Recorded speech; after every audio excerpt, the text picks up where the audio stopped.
रामपुर एक छोटा सा गांव था, खेतों से घिरा हुआ, जहां ज्यादा कुछ बदलता नहीं था। वहीं रहता था अर्जुन, एक चंचल और उत्सुक। उसकी आंखों में हमेशा सपने चमकते रहते, बड़े सपने, नए सपने। जब उसके साथी धूप से बचने के लिए पेड़ के नीचे चिपक जाते, अर्जुन जंगल की ओर भागता था, कुछ नया खोजने के लिए। उसका घर एक पुरानी हवेली के पास था, जो कभी उसके परदादा जी ने बनवाई थी। हवेली के पीछे कुछ पुराने खेत थे। एक दिन दोपहर, जब सब लोग आराम कर रहे थे, अर्जुन चुपके से एक बेलचा लेकर उसी पुराने खेत में चला गया। उसे कुछ अजीब सा खिंचाव महसूस हो रहा था। खेत के एक कोने में उसने देखा, मिट्टी थोड़ी उठी हुई थी। क्यूरियोसिटी से भरा अर्जुन उस जगह को खोदने लगा। बस कुछ ही मिनट बाद एक कड़क सी आवाज आई। थक।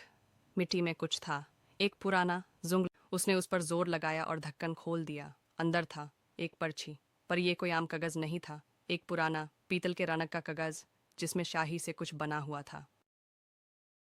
नक्शा में जंगल, पहाड़, एक तालाब और एक छोटी सी गुफा दिखाई गई थी, और नीचे लिखा था, जिसे खजाना मिले उसकी परीक्षा जरूरी है। अर्जुन की धड़कन तेज हो गई। क्या ये कोई असली खजाना का नक्शा है, या बस कोई पुरानी कहानी?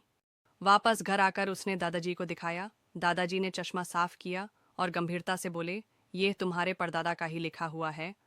मुझे याद है, उन्होंने एक बार कुछ छुपाने की बात की थी, पर मैंने कभी ध्यान नहीं दिया। बेटा, ये मजाक नहीं है। जंगल आसान जगह नहीं है।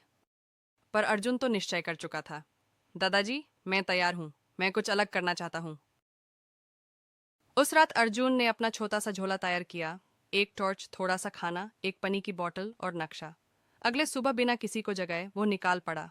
रास्ते में यूस मिला एक बंदर, छोटी सी मोटी आंखों वाला, जो अर्जुन के कंधे पर चढ़ गया। अर्जुन हंस कर बोला, तुम भी मेरे साथी बनोगे क्या? शाम होने से पहले अर्जुन एक तालाब तक पहुंचा, बिल्कुल वैसा ही जैसे नक्शा में था। तालाब के पास एक बड़ा पत्थर था, जिसमें कुछ लिखा था, सत्या और साहस दोनों हो तभी रास्ता मिले। रास्ता वहीं से गुफा की ओर जाता था। अंत में अर्जुन ने तालाब के पास रात गुजारने का फैसला किया। उसके मन में डर भी था, लेकिन उत्सुकता उससे ज्यादा थी। अर्जुन तालाब के पास से गुफा की तरफ बीड़ा। उसे रास्ते में बहुत डर भी लगता था, फिर अर्जुन हिम्मत वाला था, चलता जा रहा था। आखिरकार गुफा तक आ पहुंचा। नहीं आ रहा था जाए किधर, तभी उसे वहां एक हिरन दिखाई दिया, जो दाढ़ से तड़प रहा था। अर्जुन ने उसकी मदद की सोची। अर्जुन के हाथ लगाते ही एक जिन प्रकट हुआ। अर्जुन डर गया। जिन बोला, दारो मठ में शापित था, लेकिन तुम्हारे स्पर्श से शौक मुक्त हूँ। जितना चाहे उतना सोना ले जा सकते हो। ये कहा कि जिन चला गया। अर्जुन को खजाना मिल गया, जिसे घर लेकर चला गया।